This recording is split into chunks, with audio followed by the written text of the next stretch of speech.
evening, YouTube. You guys are now watching another segment of TheCaliEffect King of Games, and I'm just happy that my boys won, bro. 21-0 against them Finns. You know I rep for Kenny V. But you guys are going to be seeing the Invoked Windwitch Spellbook Deck Profile that was on my live duel when it was Pendulum Magician versus Invoked. If you guys would like to see that, then the card is right there. I like saying that because it's sombra. But more importantly, you guys should subscribe to the best channel in the world, my channel. Thank you very much. I appreciate it. By dark holing that subscribe button. And if you guys want to get a little further and ahead of yourself, then go ahead and gecky that notification bell. But without further ado, I present to you an Invoked Windwitch Spellbook Deck Profile. Try saying that 5 times fast. Alright, the Invoked Monsters is 3 copies of Aliester the Invoker.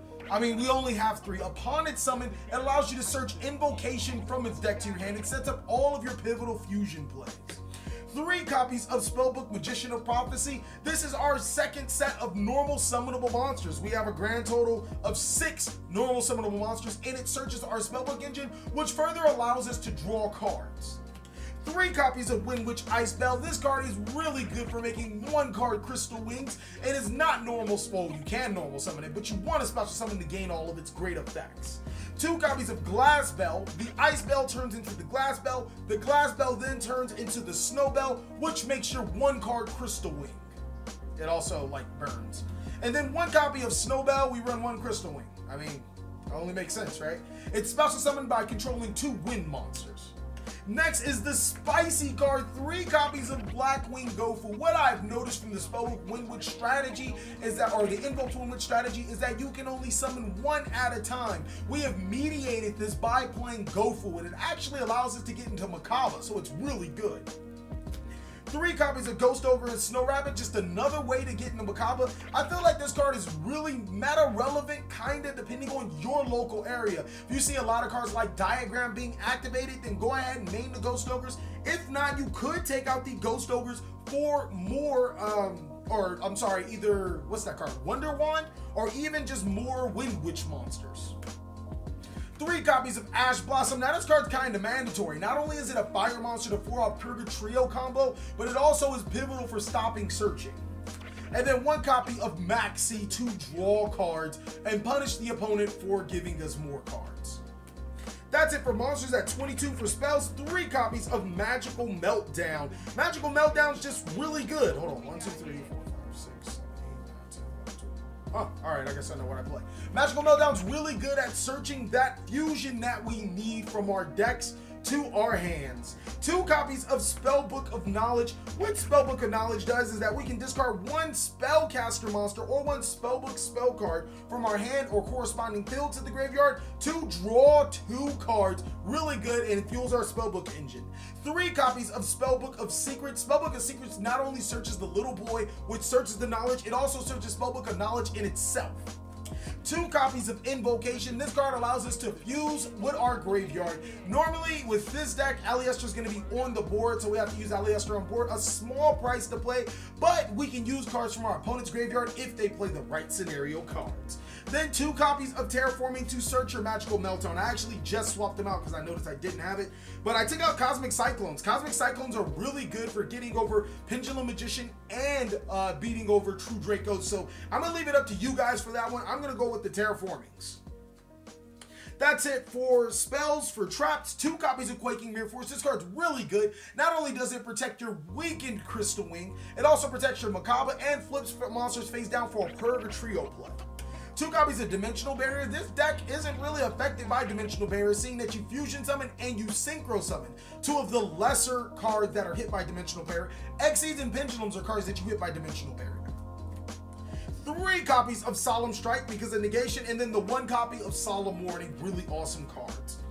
That's it for the main deck at 42. For the extra deck, we run 2 copies of Invoked Macabre. We run plenty of light targets, and I'll show you guys why or how. 2 copies of Invoked Purgatrio, 3 Ash Blossoms, 2 Purgatrio, direct damage. This card's really good and extremely underrated. 2 copies of the Invoked Raging. What this card does is it flip monsters face down. It's a walking Book of Moon. Card's godly. One Kaliga, you could actually just completely drop this card. I ran it because it's a dark target, and in Pendulum Magician, use some dark monsters you don't want them running in the graveyard. It's a pretty good card too. And then Invoked Cosoitus. This card is used because we played a little blue boy, and it's also a really nice card in itself.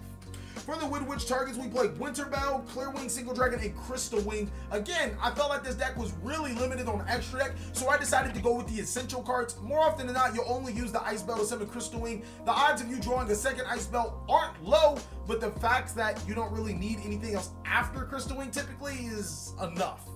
Clearwing's actually a really good card too.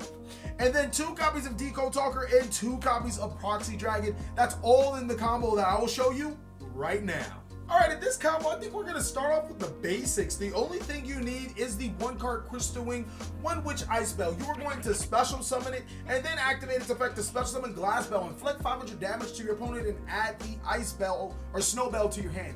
It's very important that you don't synchro summon before you special summon the copy of Snow Bell. Use the Glass Bell and the Ice Bell to synchro summon into Windwitch Winter Bell. Now, here's where a lot of controversy comes around. You could use Winterbell's effect to target Glass Bell to inflict damage to your opponent, but please only do so if you are 100% sure your opponent doesn't have Ghost Ogre and Snow Rabbit. Sometimes it's not worth it. Now you're going to use the Snow Bell and the Winter Bell to synchro summon into Crystal Wing Synchro Dragon. That 1-card synchro summon, or that 1-card Crystal Wing is really good in this deck, and I just thought I had to go over this combo for the people that don't really know about the combo. The next combo we're going to be talking about is how to get an Invoked Macabre using 2 dark monsters. You are going to normal summon or special summon Gofu to Shadow, and that's going to give you 2 tokens to your side of the field. You're going to use both those 2 tokens to special summon Proxy Dragon into your extra monster zone. Then you're going to use Gofu and Proxy Dragon to special summon Biko Bulker to your side of the field. You're going to normal summon Aliester the Invoker and activate its effect, adding Invocation from your deck to your hand. Where's that Invocation? Activate your Invocation, banishing the Proxy Dragon and the Aliester the Invoker to special summon Macabre to your side of the field. Next, you're going to activate, oh, I'm sorry, this is banish. You're going to activate your Invocation, putting it to the top of the deck to add the Aliester from your deck to your hand. This combo is really awesome, and it puts Decode Talker on the board. So now you have an extra link zone or an extra monster zone to link or synchro summon or whatever you want to with. And it's a big monster. The last combo I want to talk about is very situational, but it could save your life. Okay, it can't save your life, but it could win you the game. It's going to require Quaking Mirror Force, Aliester the Invoker, Ash Blossom, and just a little bit of help for your opponent.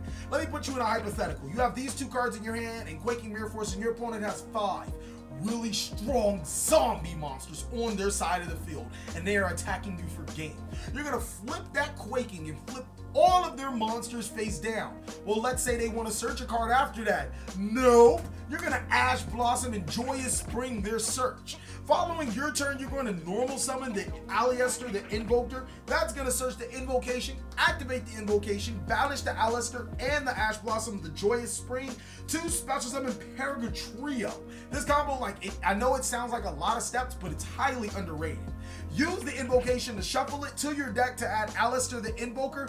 And keep in mind, I said your opponent has a whole bunch of zombie monsters. Well, zombie monsters tend to have low defense. What Purgatrio does is that it gains 200 attack for every single card your opponent controls, and it inflicts piercing damage.